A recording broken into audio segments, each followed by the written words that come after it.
The paramount ruler of the great oil-rich Ijere Kingdom in Ethiopia's local government area of Delta State, His Royal Majesty King Obugokwo Monday Ato Whiskey JP, PhD, Odure I, has expressed his excitement over the meritorious results of the Tantita Security Service in curbing crude oil theft across waterways in Nigeria. The revered king made this assertion during a press conference with newsmen at his palace in Otorejere, Jese town, where he lamented the incessant crude oil theft bedeviling the Nigerian economy, hailing the Tantita Security outfit owned by government Polo, aka Tompolo, for their swift intervention in curtailing crude oil theft in Nigeria.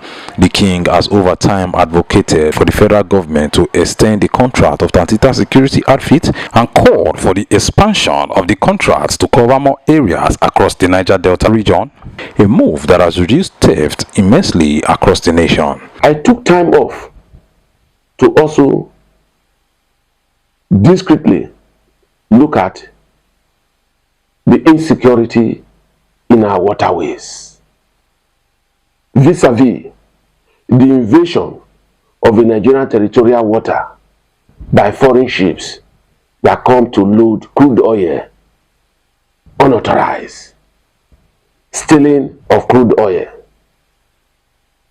And we all know, we appreciate the fact that the Nigerian economy is almost 90% dependent on the amount of oil that we sell and that we share.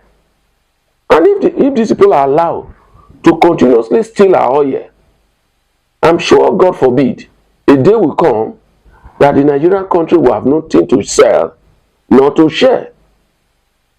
That would be pushing us to a serious economic crisis of inability to survive.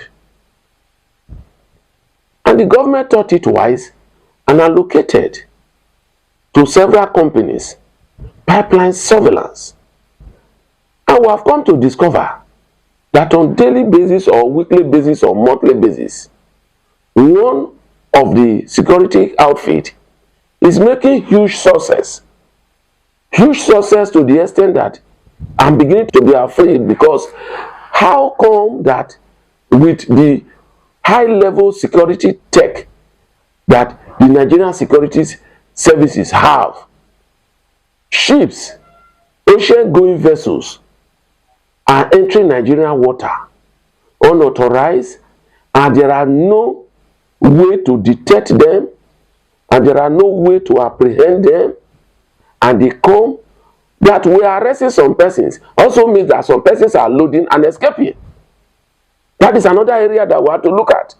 It is possible that some other persons are loading and escaping. And the last time I remember, there is no reason on planet Earth why a ship should have a 1 million metric ton load in Nigeria, and yet you come to Nigeria with a 5 million metric ton ship to load 1 million metric ton. There's something to be discovered.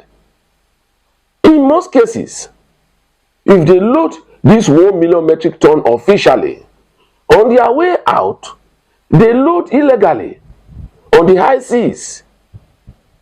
This is what we are discovering. So it behoves on the federal government today to ensure that if you have 1 million metric ton official loading, your ship should be 1 million metric ton that we will accept. We will not accept any ship that is more than 1 million metric ton, because on their way back, they load extra. And the oil company executive, are they saying they are not aware of what is happening? That Tantita is arresting people now. People are beginning to shout, Tantita, Tantita. Yes. What happened before Tantita? And what is happening now that Tantita is arresting people? The areas where these people are arrested to, or the man that is carrying out the arrest, what is the safety measure put in place for him and his workers? So we are beginning to think that the federal government needs to look inward, because there is the possibility that there is high power collaboration between the foreign element who come to steal oil and those high people in government, and even top government company executive. They are beginning to collaborate. That is my take on the issue of our waterways that have been invaded by foreign ships. I am Akbarero Henry Akbos, and this is Rero TV. Thank you for watching.